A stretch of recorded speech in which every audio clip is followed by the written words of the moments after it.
Hi, this video is about the Digi 002. I got it a while back and I noticed that and while I was in the session that it would lose connection. So I did some research and I found out that the connecting harness, I guess that was the reason they gave or why the units would disconnect. Obviously, it's a problem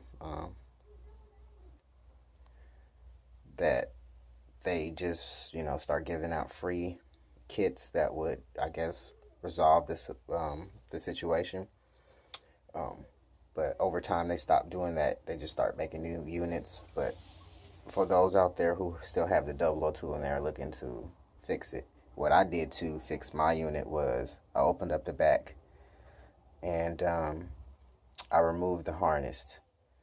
And I looked at the harness. You really can't tell if anything's wrong with the harness just by looking at it. So I started looking at the pins that the harness go on each motherboard. And I noticed like a small film on each one of the pins. It looked like it would affect the connection a little bit, I'm a service technician, so I'm just kind of being mindful of just being open-minded when I'm in there. So I noticed that, and my first thing I'm thinking like, wow, if this thing gets hot enough, which it gets hot, that little film could possibly interrupt the connection, and therefore you lose connection.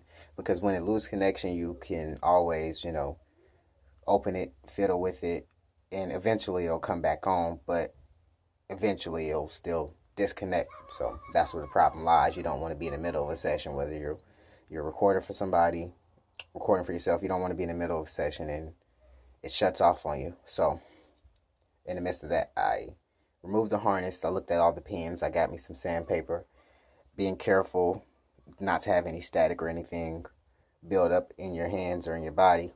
I resurfaced each one of those pins until I saw that film disappear, so to speak, on each one of those pins and each connection of the harness. So after putting everything back together, making sure the connections are tight, locked in really good, it seemed to work good. It seemed to work pretty fine. I bought this unit for $30, and that's not bad for the unit itself. And for it to be working, that's great. It's a come up. But I thought I should share that with you. Sorry I didn't open it. I feel like if you're at this point, you should obviously have some knowledge of what you're doing. But if you guys feel like you need a video of me opening it and showing you, just let me know and I'll make it. But at this point, I just want to give a verbal reason of what I did and it works for me.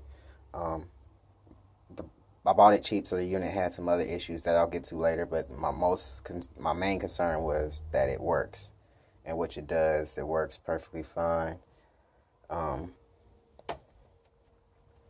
No issues as far as it turning off on me. The screen has a small flicker. We'll get to that later. Like I said, my main concern was just making sure the unit would always stay connected, and which it does. I've left this thing on for hours and sessions that if it's never cut off on me again.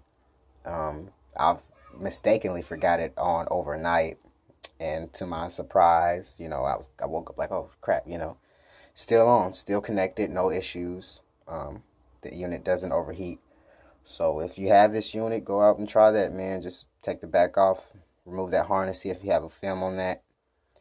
And if you do, just try resurfacing it. That way it can get a real solid connection from the harness. And don't move the unit once you actually get it back together, because that bumping around can make the little, the smallest bump of you moving it, shuffling it, can make it lose connection as well, All right, well, I hope that helps out. If you like the video, like it, share, comment, subscribe. I appreciate you. Thank you.